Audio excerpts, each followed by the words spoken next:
The sterile air of the Everhart Clinic's penthouse sweet-smelled of money and antiseptic.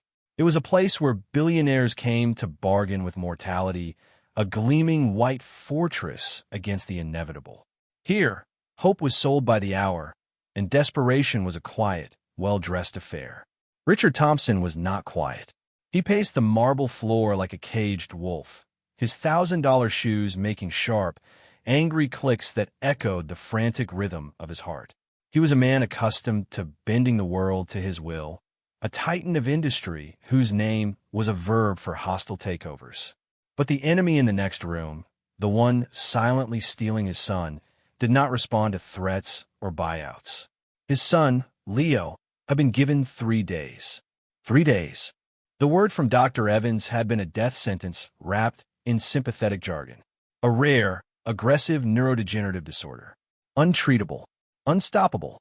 Every specialist Richard had flown in on his private jet had shaken their head, their faces a mask of professional regret. Their impotence was an insult to his power. He slammed his fist against a floor-to-ceiling window overlooking the city he practically owned. There has to be something, he had roared at the team of doctors an hour earlier. Someone, find them. I don't care what it costs. Now, standing by that same window, he saw a reflection that was not his own. A young man stood hesitantly in the hallway, his form mirrored in the pristine glass. He was black, young, and wore clothes that screamed poverty. A faded hoodie, worn jeans, and work boots that had seen better decades. He held a mop and bucket. A janitor. The boy, whose name was Jamal, was not supposed to be on this floor. He had taken a wrong turn, drawn by the palpable hush of crisis that seemed to emanate from this wing of the hospital. He had heard the whispers among the staff about the millionaire's son. He felt a pull, a strange professional curiosity mixed with a deep human empathy. He paused just outside the suite's open doorway, peering not at the wealth, but towards the room where a life was fading. Richard Thompson turned, his grief instantly curdling into rage. He saw not a person, but an intrusion, a stain on his perfect, expensive misery. "What are you doing here?" Richard's voice was low, dangerous. Jamal was startled, taking a half-step back. "I'm sorry, sir. I think I'm on the wrong floor." Richard's eyes narrowed, sweeping over Jamal's attire with undisguised contempt. He saw a threat, a loiterer, a nobody who had dared to trespass on his private hell. "The wrong floor," Richard sneered, stepping into the hallway, his large frame blocking the path. "Or are you looking for something to steal? Hoping to pick up a loose wallet while everyone is distracted?" Jamal's posture straightened. He felt the familiar sting of prejudice, the casual cruelty of a man who saw his skin color and his clothes before he saw his humanity. "No, sir," Jamal said, his voice quiet but firm. "I was just leaving." "I'm sure you were," Richard scoffed. He pointed a thick, manicured finger at Jamal's chest. "People like you are parasites. You see suffering and you see an opportunity." A nurse, hearing the raised voice, hurried down the hall. "Mr. Thompson, is everything all right?" she asked, her eyes darting nervously between the furious billionaire and the young janitor. "No, it's not all right," Richard snapped, not taking his eyes off Jamal. "This vagrant is snooping around my son's room. I want him out of this hospital. I want him fired." Jamal stood his ground. He met the billionaire's hateful gaze with an unnerving calm. It was a calm born of seeing far worse, of knowing things Richard Thompson couldn't possibly comprehend. "I was not snooping," Jamal stated simply. This quiet dignity, this refusal to cower, was like gasoline on the fire of Richard's rage. How dare the street kid, this nothing, stand up to him? "You're calling me a liar?" Richard stepped closer, his face inches from Jamal's. The air crackled with tension. "Do you have any idea who I am?" "I know your son is in there," Jamal said, his voice softening with an empathy that Richard could not process. "I heard he is very sick. I am sorry." The apology was genuine. It was pure, and it broke something in Richard Thompson. The sheer injustice of it all. This street rat was healthy and whole, while his brilliant, beautiful son was dying. "Sorry," Richard laughed, a harsh, ugly sound. "You're sorry? What would you know about it? You, who have nothing could never understand what it is to lose everything.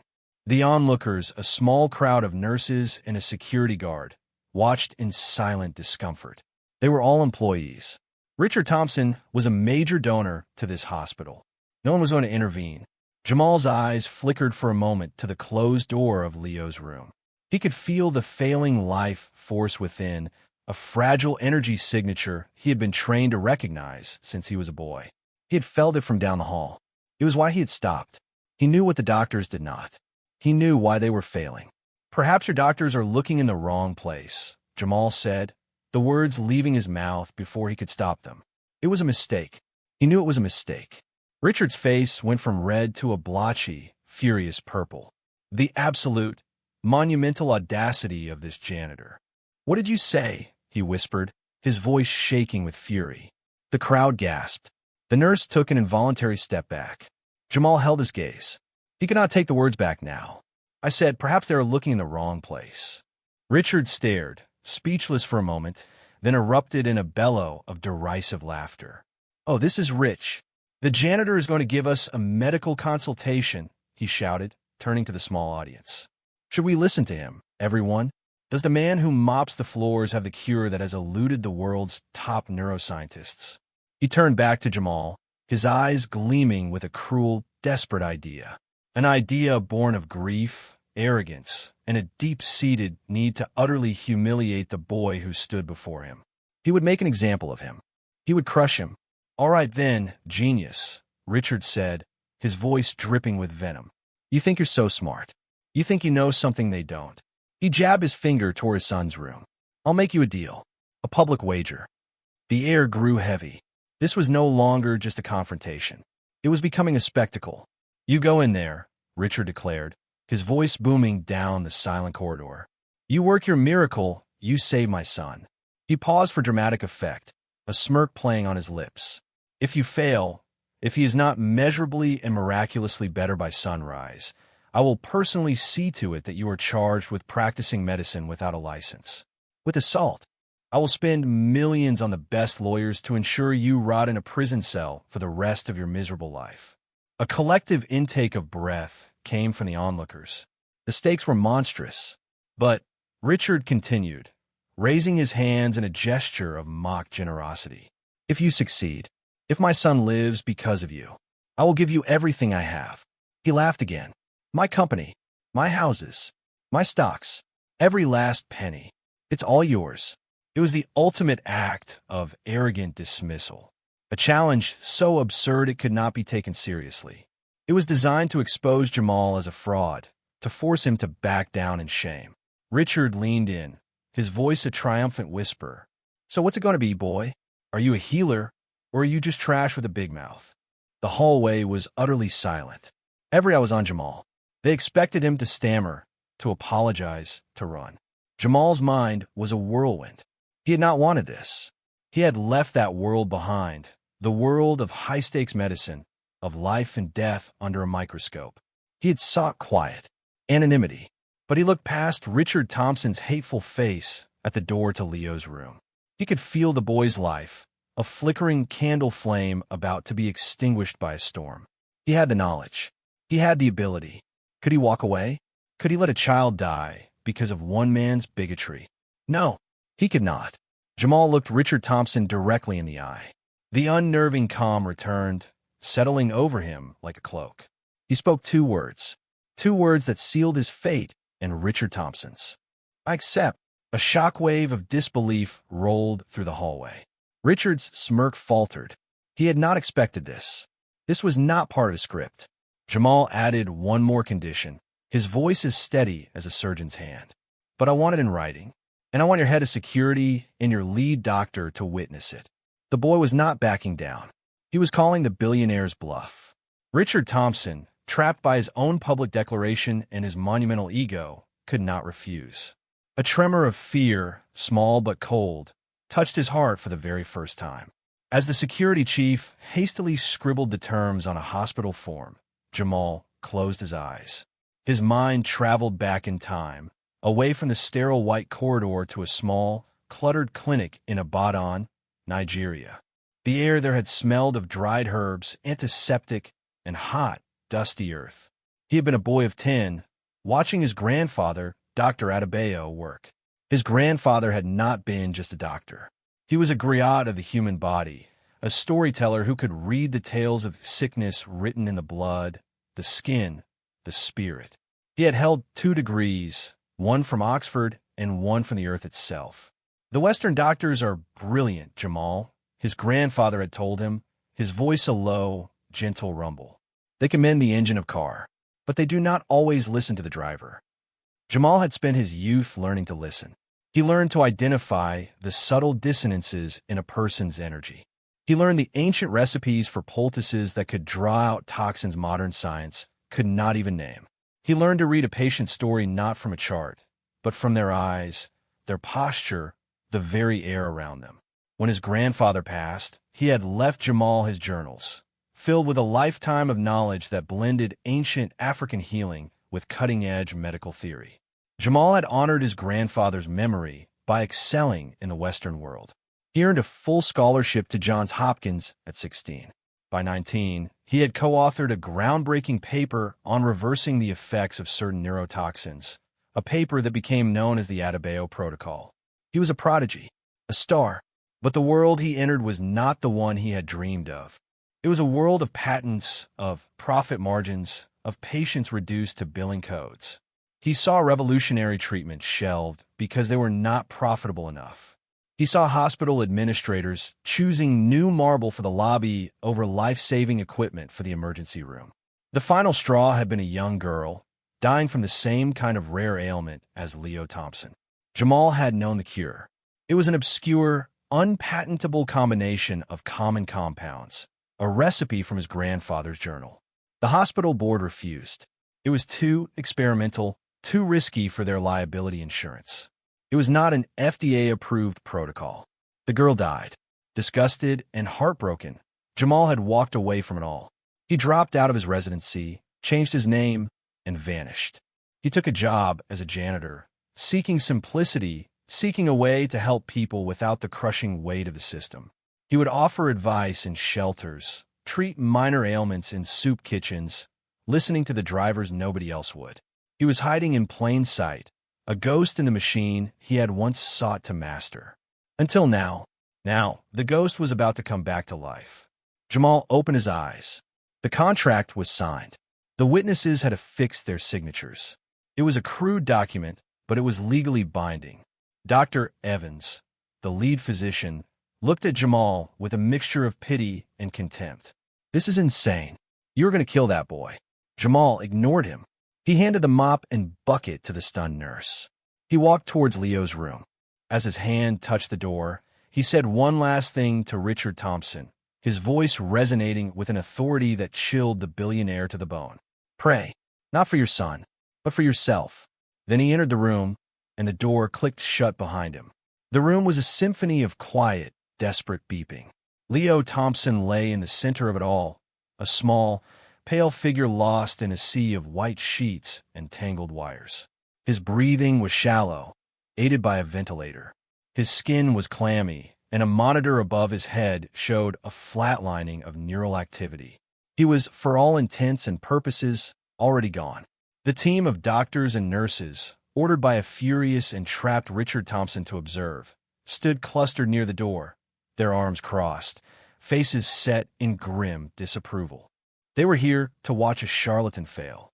Jamal paid them no mind. He walked to the side of the bed. He did not look at the monitors. He did not look at the charts. He looked at the boy. He gently placed 2 fingers on Leo's wrist, closing his eyes. He wasn't feeling for a pulse in the way a nurse would. He was listening. He was listening to the story the boy's body was telling him. The doctors saw a janitor touching a patient. They scoffed. "What's he doing?" "Checking his chi," one of them whispered, followed by a muffled snicker. Jamal felt it, a faint, venomous hum beneath the skin. It was not a genetic disorder. It was not a virus. It was a poison, a slow-acting, complex organic toxin his grandfather had described only once. It was derived from a rare Amazonian fungus. It mimicked the symptoms of rapid neurological decay, but was, in essence, a parasite. It was slowly eating the myelin sheaths of Leo's nerves. The Western scans wouldn't see it. It was too organic, too subtle. Jamal opened his eyes. He turned to the head nurse. "I need a few things," he said calmly. "A sterile basin, hot water, 3 grams of sodium bicarbonate, and a standard vitamin B12 injection." The nurse looked to Dr. Evans, who shrugged with contemptuous indifference. "Get him what he wants. Let him play his games. The sooner he fails, the sooner we can have him arrested." As the nurse gathered the simple supplies, Jamal began to gently massage the base of Leo's skull and the length of his spine. His fingers moved with a knowledge that was ancient and profound. He was not just rubbing. He was targeting specific nerve clusters, stimulating the flow of stagnant energy, coaxing the body's own defenses to awaken. The doctors watched, their scorn slowly turning to confusion. There was a strange confidence in his movements, a precision. It was not the clumsy fumbling of a layman. The nurse returned with the items. Jamal dissolved the sodium bicarbonate in the hot water. He then took the B12 injection. "What are you planning to do with that?" Dr. Evans demanded. "You can't administer an injection." "I'm not going to," Jamal replied, not looking up. He carefully emptied the contents of the B12 syringe into the basin of bicarbonate solution. He swirled it gently. The clear liquid turned a faint, shimmering pink. He then dipped a sterile cloth into the solution and gently began to dab it on Leo's temples, behind his ears, and at the base of his throat. It was a technique from his grandfather's journal. The B12 acted as a bonding agent, while the alkaline bicarbonate solution would draw the acidic toxin out through the pores of the skin. It was simple, elegant, impossible. "This is utter nonsense," one of the specialists muttered. "Folk medicine, voodoo." Then a change. A single, sharp beep from one of the monitors. Everyone looked up. The line measuring Leo's brain activity, the one that had been terrifyingly flat, had just twitched. A single beautiful spike. A collective gasp filled the room. Dr. Evans pushed forward, his eyes glued to the screen. "It's an anomaly, a machine error." Then it happened again. Another spike, and another. Jamal continued his work, his face a mask of intense concentration. He showed no surprise. He had expected this. Richard Thompson, watching from the observation window, felt his blood run cold. His smug certainty was beginning to crumble, replaced by a bewildering new sensation. Was it hope, or was it fear?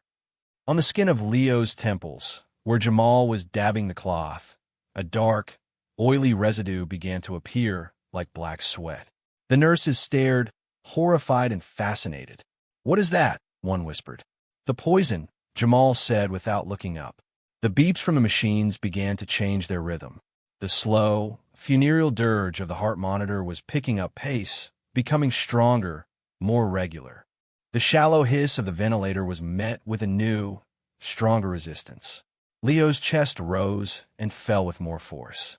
The flat line on the brain monitor was gone, replaced by a steady, rhythmic wave of alpha patterns. The room was silent, save for the symphony of a returning life. The mockery on the doctors' faces had vanished, replaced by stunned, slack-jawed disbelief. They were witnessing a resurrection. They were witnessing the impossible. One of the younger doctors, a man named Dr. Ramirez, who had been quietly watching from the back, pulled out his tablet. His fingers flew across the screen. A sudden, frantic memory sparked to life. He searched for a name. Adebayo. He searched for a paper. The Adebayo Protocol. His face went pale. Jamal now moved to the boy's hand. He held it, pressing his thumb firmly into the center of the palm. And then it happened. Leo's fingers, which had been limp and lifeless for days, twitched. Then they curled, weakly, around Jamal's thumb. A tear traced a path down the head nurse's cheek. Richard Thompson, on the other side of the glass, fell back into a chair, his face ashen. The foundation of his world, his entire understanding of reality, had been shattered in the span of 10 minutes. The janitor wasn't failing. The janitor was winning. And Richard Thompson suddenly realized, with a terror that seized his very soul, what winning meant. "I will give you everything I have." His own words, a public wager, witnessed, signed. Panic, pure and absolute, clawed its way up his throat. Leo's eyelids fluttered. Slowly, miraculously, they opened. His gaze was weak, confused, but it was there. He was looking at Jamal. Jamal smiled gently, the first smile he had shown all day. "Welcome back, Leo." From the back of the room, Dr. Ramirez let out a choked sound. He walked forward, holding his tablet like a sacred text. "My God," he whispered, his voice trembling with awe. He looked from the tablet to Jamal. "It's you." All eyes turned to him. "You're Jamal Adebayo." The name hung in the air, meaningless to most, but to Dr. Evans and the other specialists, it was like a thunderclap. "That's impossible," Evans stammered. "Jamal Adebayo disappeared 5 years ago. He was a resident at Hopkins. A genius. He wrote the Adebayo Protocol," Ramirez continued, his voice rising with excitement, "on reversing exotic neurotoxins. We studied him at Harvard. We studied his work." He turned to the other doctors, his face alight with dawning comprehension. "Don't you see? The sodium bicarbonate. The B12. It's a variation of his own protocol. He's drawing the toxin out through the skin." The truth descended upon the room with crushing force. This was not a janitor. This was not a charlatan. This was a master, a prodigy, a ghost from their own world who had just performed a miracle they had all declared impossible. Jamal gently placed Leo's hand back on the bed. He turned to face the room of stunned medical professionals. The door to the room opened, and Richard Thompson stumbled in, his face a mask of horror and denial. "No," he whispered. "No, this is a trick, a scam." But his eyes were locked on his son, who was now turning his head, looking at his father. "Dad!" Leo's voice was a weak, hoarse whisper, but it was the most beautiful sound Richard had ever heard, and it was the sound of his own doom. At that moment, 2 more figures entered the room. A stern-looking woman in a business suit and the hospital's chief administrator. The woman was Martha Caldwell, the lead counsel for Thompson Industries. She had been summoned by a panicked security guard. "What is going on here?" she demanded. Dr. Ramirez stepped forward, his voice ringing with conviction. "A miracle is going on, and a crime." He pointed his tablet at Richard Thompson. This man, Mr. Thompson, publicly threatened and coerced Dr. Jamal Adebayo into a binding wager. "Doctor?" Caldwell said, confused. She looked at Jamal's worn clothes. "Yes, doctor," Ramirez said firmly. "One of the most brilliant medical minds of his generation, who your boss just humiliated and threatened based on the color of his skin and the clothes he wears." He then held up his phone, and I recorded the entire thing. The wager, the threats, all of it. The hospital administrator went pale. The hallway security cameras would have captured it all as well. The trap, so arrogantly set by Richard Thompson, had been sprung. But the jaws were closing on him, not Jamal. Caldwell, the lawyer, instantly understood the magnitude of the disaster. A public, witnessed, and recorded verbal contract. Coercion. Defamation. And the man he had victimized was not some anonymous janitor, but a documented medical genius. The legal and financial fallout would be apocalyptic. "Richard," she said, her voice dropping to a deadly serious tone. "What did you do?" Richard Thompson's face crumpled. The titan of industry was gone, replaced by a desperate, pathetic man. It was a joke," he stammered, looking around for support. "He can't hold me to that. I'll pay him." "Name your price, boy." "$1 million? $10 million. Jamal looked at the billionaire with something akin to pity. "The price was agreed upon, Mr. Thompson," Jamal said, his voice void of malice, filled only with a quiet finality. "The price was everything." "No!" Richard screamed, his composure shattering completely. "I'm Richard Thompson. I will not be ruined by some street punk. I'll sue this hospital. I'll sue all of you." He lunged toward Jamal, his hands outstretched as if to physically take back his life. The security chief, who had witnessed the contract, stepped between them, his hand on Richard's chest. "Sir, you need to calm down." But Richard was beyond reason. He shoved the guard aside. At that moment, 2 uniformed police officers, summoned by the administrator minutes earlier, appeared at the door. "Is there a problem here?" one of the officers asked. The administrator pointed a trembling finger at Richard. "This man assaulted my security staff. He is causing a disturbance." and he needs to be removed from the premises. Richard Thompson stared in disbelief. His hospital, his world, turning on him. "You can't do this," he whispered as the officers approached him. "I'm afraid we can't, sir," one of the officers said, taking his arm. They led him out of the room, past the doctors and nurses who now looked at him not with fear, but with contempt. He was walked down the same gleaming white corridor where he had committed his act of supreme arrogance. He was no longer a titan. He was just a loud, ruined man being escorted out of a hospital.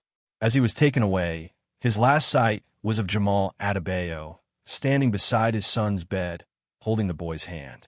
The man he had tried to crush had taken everything from him, not by force, but simply by being who he was. Jamal turned to the stunned room. He looked at Leo, whose breathing was now deep and even. He looked at the doctors, who were staring at him with a newfound reverence. He addressed them all, his voice quiet but carrying the weight of a sermon. A person's value is not in their bank account, or the clothes they wear, or the color of their skin, he said. It is measured in the dignity they show to others. It is measured in the compassion they hold in their heart. He looked toward the door where Richard Thompson had disappeared. He thought his wealth was his power. But true power is the ability to heal, to give, to restore. He lost everything today, not because he made a bet, but because he forgot what it means to be human. 6 months later, the world was a different place for both Richard Thompson and Jamal Adebayo. Richard's downfall had been swift, brutal, and very public. The story of the billionaire's wager went viral. The recording from Dr. Immerse's phone, leaked to the press, was played on every news channel. The contract, though crude, was upheld in court. It was an ironclad case of a public, witnessed verbal agreement made by a man of sound mind. Richard's attempts to claim temporary insanity due to grief were dismissed. He lost everything. His company was placed under the control of a new board, chaired by his own former counsel, Martha Caldwell. His stock portfolio, his real estate, his bank accounts, all were legally transferred into a trust. His wife, horrified by his cruelty and mesmerized by the man who had saved her son, divorced him. She took Leo and moved to a quiet town, wanting nothing more to do with the Thompson name. The last time anyone saw Richard Thompson, he was working as a parking attendant at a second-rate hotel. His face was gaunt, his eyes were hollow, and he wore a cheap uniform that didn't fit. He had once owned the city. Now, he parked cars for the people who did. He was a ghost, haunted by the memory of his own arrogance. Jamal Adebayo, however, had been reborn. He did not take the fortune for himself. With the help of Dr. Ramirez and a team of lawyers, he used the entirety of Richard Thompson's wealth to establish the Adebayo Thompson Foundation. The name was his idea, a permanent, ironic reminder of the fortune's origin. The foundation's mission was simple: to build and fund state-of-the-art free clinics in underserved communities all over the country. These are not just any clinics. They were centers of integrative medicine, places where the best of Western science worked hand-in-hand with the holistic, compassionate healing his grandfather had taught him. Dr. Jamal Adebayo became a global figure, not just for his medical genius, but for his philosophy. He was a symbol of hope. He now ran the flagship clinic, located in the poorest neighborhood of the very city Richard Thompson had once ruled. He still wore simple clothes, but now, when he walked down the street, people didn't see a janitor. They saw a hero. His work inspired a wave of change across the medical industry. Hospitals began implementing dignity-first protocols. Medical schools added courses on cross-cultural healing and patient empathy. The young Dr. Ramirez left the prestigious Everhart Clinic and now worked alongside Jamal, claiming he was finally learning what it meant to be a true healer. And Leo Thompson, healthy and vibrant, spent his weekends volunteering at the foundation that bore his name. He packed supplies, comforted patients, and told everyone the story of the quiet, kind man who had saved his life. He was free from his father's toxic legacy, his future now defined by compassion, not commerce. One evening, as Jamal stood looking out over the bustling free clinic, watching the dozens of people receiving care who would have otherwise been forgotten, Dr. Ramirez stood beside him.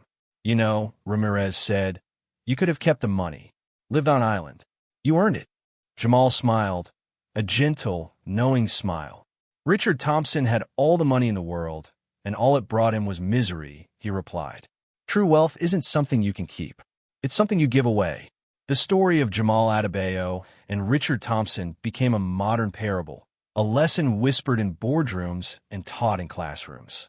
It served as a powerful, enduring reminder. A reminder that a person's true character is revealed not by how they treat their equals, but by how they treat those they believe are beneath them.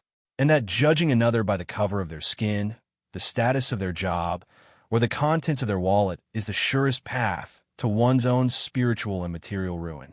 For in the grand ledger of life, the only currency that truly matters is, and will always be, the richness of the human soul.